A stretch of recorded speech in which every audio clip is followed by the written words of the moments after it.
देवरा देवरा लगा के दूरबीन देखेला खोली के चोली के सीन सीन सीन जाएगा बाचागा उम्र में काचागा। अरे देवरा लगा के दूरबीन देखेला खोली के चोली के सीन।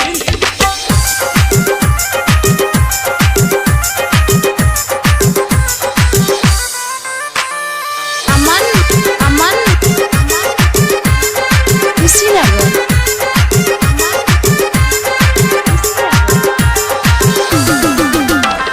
धके चरवाई तारेला बाबुर नजर से निहारेला माने न माना ई कइलो पर जब देखा मुँह अपन मारेला जब देखा मुँह अपन मारेला धके चरवाई तारेला बाबुर नजर से निहारेला हमर लेले बचलनी छीन।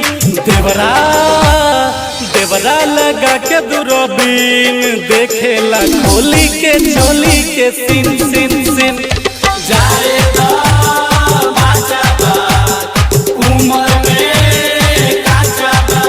अरे देवरा लगा के दूरबीन देखेला खोली के चोली के सीन। अमन अमन कुशीनगर कुशीनगर मीठ मीठ बात में फंसावेला आदत वो करना ही भावेला राइटर जितेंद्र के कहलो पर मासूम सोया नहीं मानेला मीठ मीठ बात में फंसावेला आदत वो करना ही भावेला कहे लागेलू भौजी हसीन। देवरा देवरा लगा के दूरबीन देखेला खोली के चोली के सीन सीन सीन जाएगा बाचागा उम्र में काचागा। अरे देवरा लगा के दूरबीन देखेला खोली के चोली के सीन।